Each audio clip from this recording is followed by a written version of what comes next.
Dala-dala ko nga po ang statement na nais kong basahin ngayon sa mga nanonood sa atin. Narito po ang statement ng Iglesia ni Cristo. Hindi tutol ang Iglesia ni Cristo sa pagpapatupad ng batas. Pero tutol kami sa pagbaluktot sa batas, lalo na kung ang layunin ay para pagtakpan ang katiwalian. Gaya ng alam ng marami, si Senator Dante Marcoleta ay nanguna sa pag-iimbestiga sa isa sa pinakamalaking pandarambong na naganap sa ating kasaysayan. Sinimulan niya ito nang siya pa ang chairman ng Blue Ribbon Committee ng Senado. Subalit, pinalitan ng liderato ng kumiting ito. Gayunpaman, itinuloy niya ang paghahanap ng hustisya para sa atin na mga mamamayan.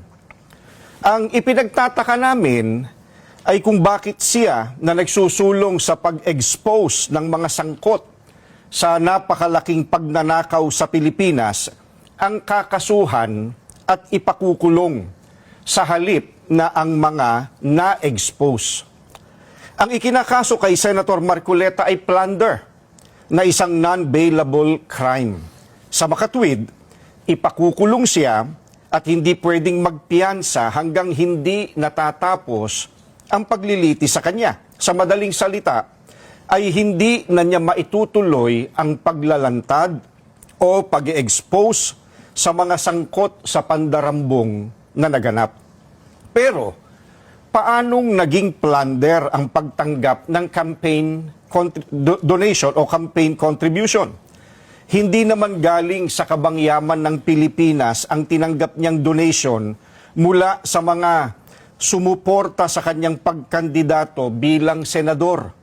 At mismong ang COMELEC ay naglabas na ng desisyon na walang krimen na naganap sa pagtanggap niya ng campaign donation. Sinusuportahan ng Iglesia ni Cristo ang itinataguyod ni Senator Marcoleta dahil ito rin ang posisyon namin.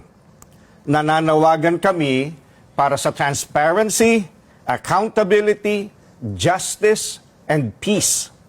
Kaya, nais naming iparinig sa mga kinauukulan na kahit ipakulong nila si Senator Marcoleta, ay hindi kami titigil sa paghingi ng katarungan para sa mga kababayan natin na ninakawan. Gusto naming ipaalam sa kanila na isang injustice ang selective justice.